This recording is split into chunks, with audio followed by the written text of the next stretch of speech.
Tonight, we have the pleasure of introducing Gina here. And Dell has a motto. It's live where you want and invest where it makes sense. And Gina is going to be awesome because she does not live here in the US of A. So Gina, tell us about yourself. Sure. Can you hear me? Yes, Okay. you can. Yeah, okay. So I'm currently in Vancouver, Canada, like Joe said, but born in Taiwan and immigrated to the States when I was younger. So I do have dual citizenship, and since that time have lived all over. You can see Minnesota, Boston, El Salvador, Canada. Quick background is in master's in education, and I worked in the nonprofit sector for about quite a few years after I graduated, doing strategic development and program design and instructional design. And then for about the last decade or so, I've been doing digital marketing and the kind of online startup space. That's a picture of my two kids. My daughter, I'm a half empty nester. My daughter just left for Taiwan, actually a couple days ago, to spend a year there. And my son is started pharmacy. So other than that, I do an assortment of things: paddleboard, dance, motorcycle, martial arts, etc. So short story is she's Wonder Woman. And I joined Lifestyles last summer. I think it was May or June last summer. Yeah. So tell us about you joining, because you really had your questions about Lifestyles Unlimited, right? Yeah. So I didn't know. I had never heard of the radio station. I'd never heard of Dell. So I kind of came in opposite of, I think, the way a lot of members entered.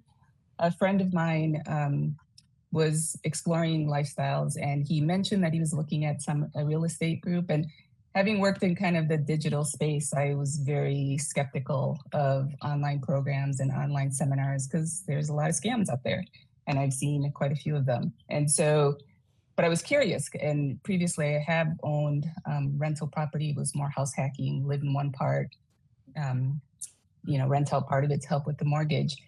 So he told me about it, but he was like, I'm still skeptical. Let me figure out if this is the real deal or not before I tell you about it. And I was like, no, I want to know. And so I kind of bugged him and got curious. And he said, yeah, it's called Lifestyles. And I went and looked it up, went through a seminar, and it made sense to me. And I signed up. I think I might have even signed up before he did. I'm not sure. You did sign up before he did. Oh, I did. Did you check? Yes, because he came to me for mentoring. So let's go and go to the next slide. Okay. Hold on. The next slide. Next slide. Yep. There you go. There you go. Yes. All right. So why did you join Lifestyles Unlimited?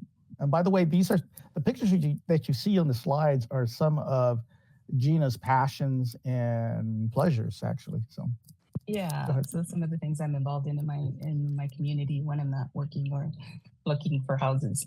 I joined because I turned 50 during COVID, and that was a big milestone to think about kind of the second half of my life. Spent a lot of time reflecting, and when I went to the seminar, the big aha moment for me was really, there's an exercise that David will take you through where you look at your net worth and you see what kind of income it's producing for you for now. And it was very sobering that it was basically giving me nothing. I had some equity I have some equity in the condo that I'm in, but it's locked in and I can't access it. And it's some savings, and I just didn't, I knew that it would, I could live maybe a few years off of it, but I knew that I didn't have enough if anything happened to me, and I didn't want to be a burden on my kids. So it was a reality check, and that's partly why I joined. And also, I wanted to, giving back is big for me and important for me, and I wanted to make more money to give more money back. And then kind of the last part is I like a challenge. And I knew that if I did this, it would challenge me to rethink my relationship to money, my relationship to time, my relationship to how I want to show up in the world. And so that was kind of the three main areas that I focused on when I joined. And you became a member of the Canadian Hells Angels. I did. So Gina is in Canada, and she purchased a property in Georgia. And one of the reasons why I wanted to present this property, and Isaac and I both looked at your portfolio, and we thought that all of the story and all of your properties are really great, and we'd love to have you back for some of the other ones. But the reason why I want to showcase this is because we got Lifestyles realtors in multiple states. And as you saw with the previous presenter, a Lifestyles agent found that property for him. And we'd have hundreds of members, if not thousands of members, who have the same type of process where a lifestyle agent in different states around the union are finding properties that these lifestyle agents are finding. Now, the wonderful thing about this is that Gina actually found this property. And Gina, I want you to tell them how many other properties you found. And this she found on the MLS, and then she reached out to a lifestyles agent in Georgia. So tell us about that. Yeah, so this is my second property.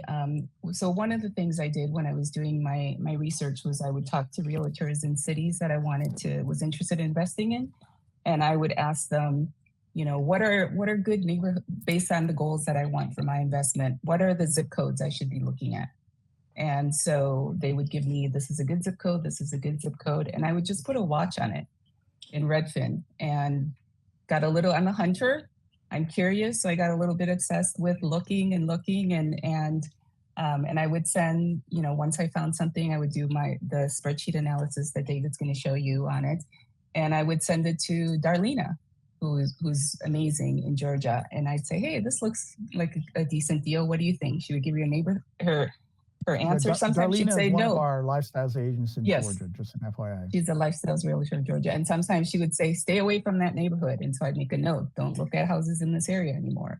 And so this is one that I found that I sent to her. And I think I've sent her maybe 2 or 3 more that currently other lifestyles members own as well. They purchased in Georgia. But this one was a house that I found. It very, very minimal work. It's a little bit funny. Joe and I had trouble finding before and after photos because there really wasn't anything that needed to be done on it.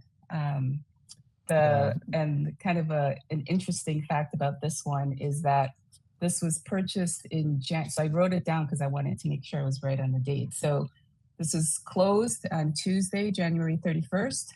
Of this year. Funded because of this year. Yeah, sorry, January 31st of this year, I closed on the property. I had to sign it in Washington, drive to the US, sign it in Washington State, have the closing papers FedExed to Georgia. So closed on Tuesday, January 31st, funded on Wednesday, February 1st.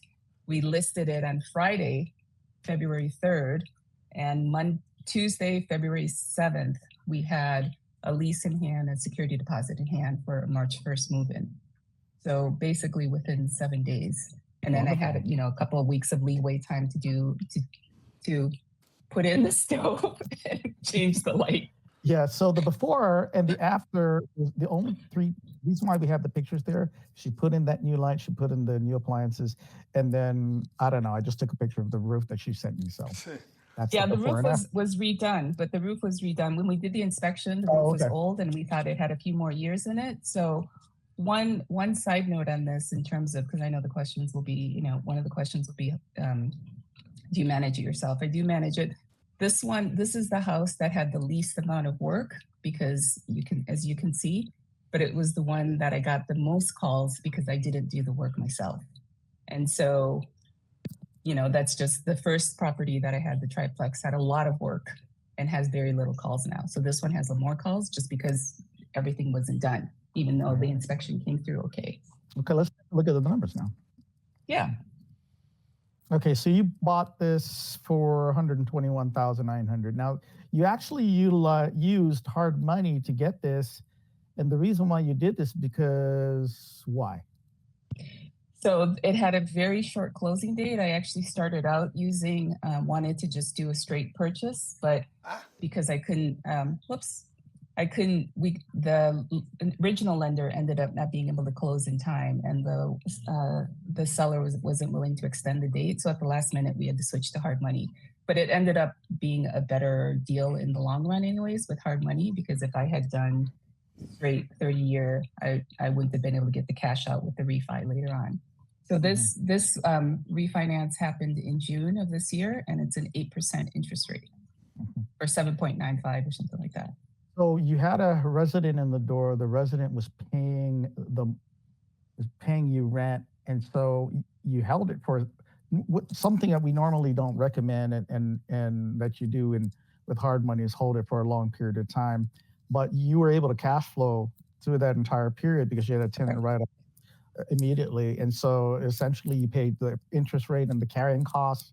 And so by the time you did your refi, this refi allowed you to qualify for basically a cash out refi, right?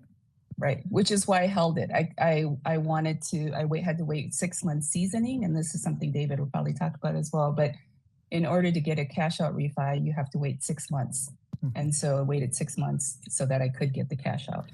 So this property should have cost her a lot more, but because she did what she did and held it on, she was still cash flowing. Dell's number one rule is don't lose money, and number two, you got to have cash flow. She had both of those rules in effect, and by the time all was said and done, only $13,672 came out of her pocket. She actually had a chunk of money come back to her hand with that cash out refi and reduced her initial out-of-pocket expense just to that $13,672. So that's an awesome job. And so I think I got $25,000 back at the refi, something like that. So when all is said and done, only $13,600. Yeah. All right. So from doing that, your equity increased in that 6 months period of time, and you got $42,000 of equity. Your rent is $1,450. Your cash flow, after you pay all of your expenses, is $289. When you take 12 months of your cash flow and divide it by the cash out of pocket, you have a return of cash return of 25.4%. And you take your unrealized equity capture divided by your total cash out of pocket, and your return on equity is 310%. That's phenomenal. Are you able to get those types of returns in anything that you've done in life? No, absolutely not. And so how did you feel about this when you got this all said and done? It was great. I was ready to go for the next one. All right, awesome. Let's go ahead and move to the next slide. See, they're not even that excited. They just run right over a 300% return. It's a 300%.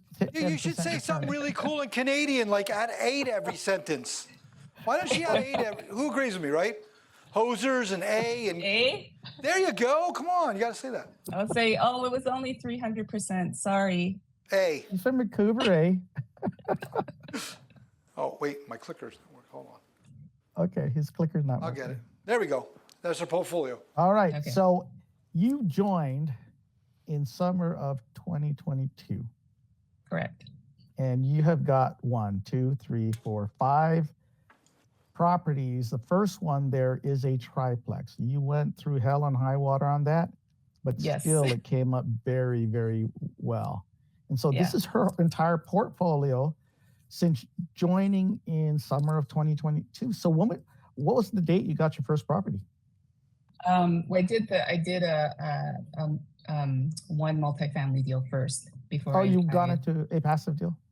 Yeah, we did one passive deal first, and it took me a little bit of time to get started because and Dave might remember this, but I was running around asking, are there any other Lifestyles members in Canada? Please, somebody connect me with somebody. Facebook, yeah. I made a post about that just for you because I knew there was a couple in Canada, so. Yeah, and I never ended up connecting with anybody, but the Motley Street, that triplex was purchased at the end of October. Okay. And then so this is not your portfolio. Your portfolio includes a passive investment, so that's awesome. Right. Darn it, we don't know what the numbers on that are. Okay. All right. So let's take a look at the totals. So when you bought Motley or closed on Motley to Oakland, what is that time frame? So members can see what that is. Oh, okay. Yeah. So Motley was purchased in October of 2022. Foster Place was purchased in January of 2022. The Motley Place was refinanced in April or whatever 6 months was. I might be a little off. So and then the Foster. Let's go to Oakland. When did you close on that? Yeah. So the last three, the two Hilliers and the Oakland was a 3 package deal that I closed on in September. And there is a little bit of a gap because being in Canada and being a dual citizen, there's a lot of dual taxation issues. And so I had to take a hiatus for about 2 months to kind of try and figure that out. So that's why there's a gap in there. Still, what you've done in that short period of time is phenomenal. You've gone from zero to hero, in my estimation, when you went from zero cash flow to $2,280 a month. Your annual cash flow is $27,000. You self-manage, but the equity capture, this is the phenomenal part. The equity capture that you captured with these 5 properties is almost $300,000, 277. By the way, we rounded off all of these numbers. It's actually a little bit more. So you, this is being your pants excited. There you go. How do you feel about almost $300,000 worth of value in equity? Yeah, that's pretty exciting. A quick note too on the last 3, the 2 Hilliers and the Oakland. So I'm doing the same thing, leaving them, having them sit in hard money, and then I'll refinance out in 6 months. And the projected monthly cash flow, I'm very conservative as well. That is based on a 9% interest. Wow. Refinance. Oh, wow. So for those of you who think the interest rates are too high, here's somebody who's doing it. All right, let's go to the next slide. Okay, how has lifestyles changed your life? Yeah, so those are my kids growing up. So it's really what I said before. It's really transformed how I think about money. So instead of worrying about money, there's still moments of stress for sure, but it's really thinking about it as a tool and thinking about it's my relationship to it, how I can get it to grow. And lifestyles is really, it's a roadmap that I can sit in. It's got certain structures that make sense to me. The numbers make sense. And it's been very, very liberating for me. Good. All right. Hey, Gina, I have a question for you, because there's people watching from all across America, Hawaii, everything, maybe some people from Canada that know how to say A. So those folks that are brand new, watching for the first time, scared of doing this, I have people in this room that are scared of doing this right across town. What advice would you give people, because you're doing it from another country, what advice would you give to the new folks that are maybe thinking about coming to my seminar this weekend, or what advice would you give them? Yeah, so I thought about this, and I have a little acronym to help. So one of the things, something that helps me. So I find that when I don't take action, it's generally because I'm overwhelmed or I have a lot of fear, or both, right? So for me, what helped with this, and I was definitely scared. I mean, the first property was a triplex that was a wholesale property, huge rehab, completely over my head. But and you were calling Isaac and I constantly for like 30 days straight, I think. Yeah, I called him a lot. I wanted to make sure I got my money's worth. But the thing that helped me was, the acronym that I use is ARV, right? So A is for assumptions. And a lot of assumptions that I had were the assumptions about what I couldn't do. I can't do this rehab. I can't find contractors. I can't find a big tenant. I can't self-manage from out of state. And, so it was helpful for me to take the first step and say, what are my assumptions? What is it that I think I can't do that's holding me back? And then the R of ARV is, then I reverse that, because I'm curious and I want to learn. So instead of saying I can't self-manage, I turn it into a question. How can I self-manage? Who has self-managed? And then once I have the question, then I can reach out to Joe, or I can reach out to Isaac and say, hey, I don't know how to do this, or I think I can't do this. How can I do this? Who can I talk to that's already done this? And then the third part that for me was helpful was, really having a mindset shift. And again, this is partly the money, but this is partly just thinking about it. I didn't want to be somebody who just collected a bunch of houses. And I wanted to think of it as a business. And in order to do that, it was the V for me was values. Like, what are the values that I want to build this business on? I don't think it's enough to just say you don't want to be a slumlord. You can't, you have to say, what is it that you want to stand for? Why are you building this? So once I was able to kind of spend some time reflecting and saying, what are my assumptions? how do I reverse it? So I turn it into a state of curiosity and ask for help on it. And then what are the values? And then that helped me break through, I think, the fear and the inaction. I think that's pretty powerful because, like, number one, you're in Canada. Despite reaching out to David, myself, and others, trying to find other Canadian Canucks to, that you could network with, you still went ahead and did it. So there's a lot of fear in there, and you overcame that. You're in a place where there's a lot more confidence. You're seeing what's happening with the cash flow. I think it's definitely revolutionizing to hear and inspiring to hear what you have to say.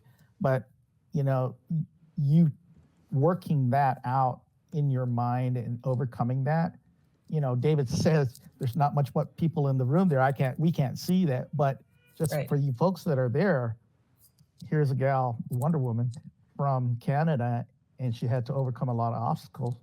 And in less than a year, she's been able to acquire enough properties to give her $27,000 worth of yearly income, plus almost $300,000 worth of unrealized equity. So that's a lot of money in a short period of time.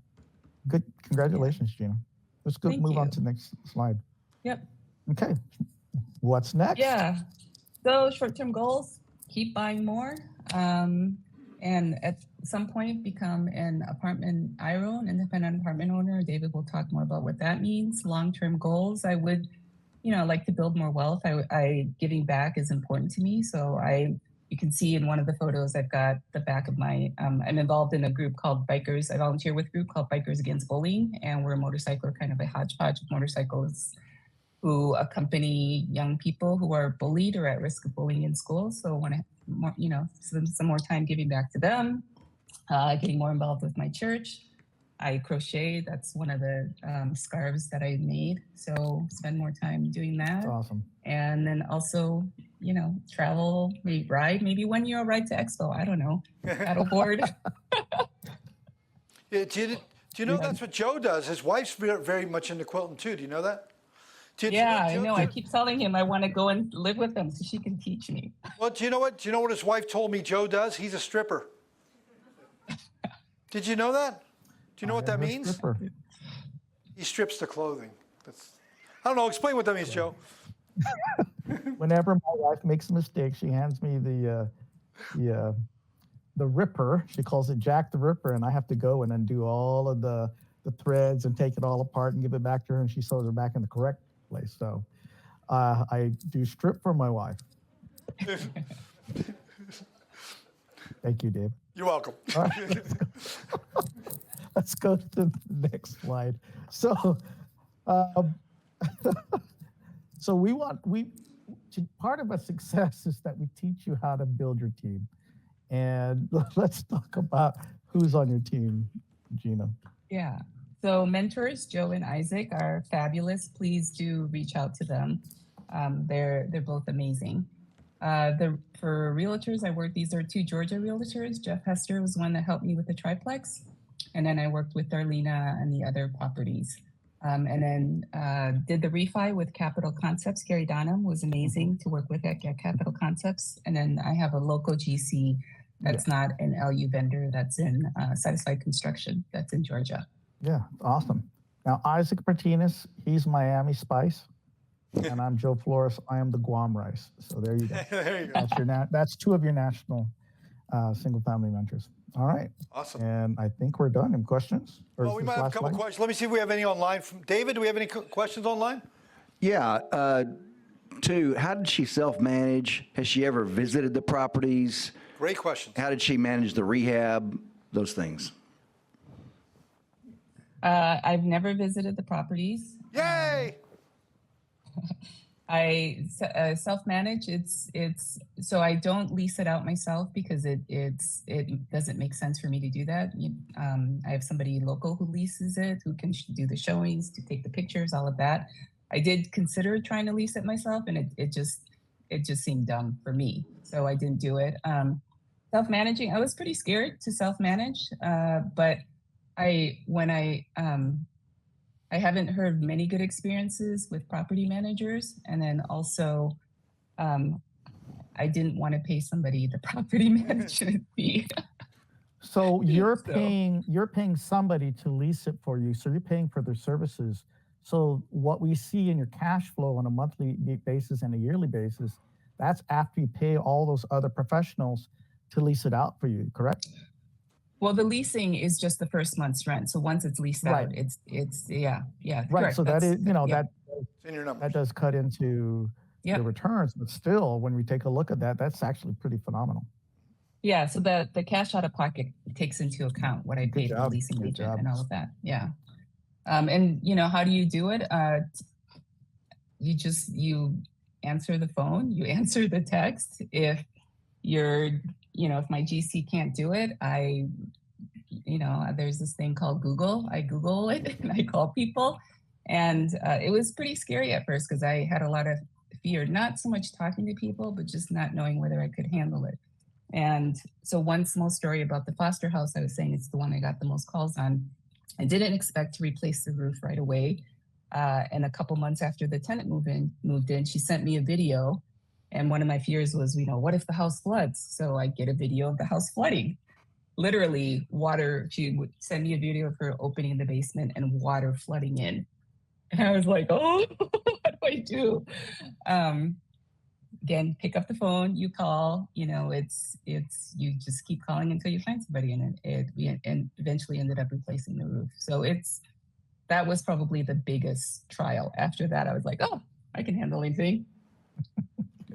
So. How did she initially put together her team with a GC and the other folks to do the rehab? Good question. Yeah, so the GC was recommended by the realtors. For the triplex, there are no LU realtors in town, so I found people myself just by looking through Nextdoor or basically online and looking at different reviews and then calling people. And in Macon, which is where these houses are, there are quite a few LU members there, and so there are some GCs that others have used that came recommended. Awesome. All right, guys. Anybody in the room have a question? We're good? All right. Thank you so much, Gina. Appreciate it. Have fun in Canada. Thank you. Okay. Thank you. Thank you, Joe.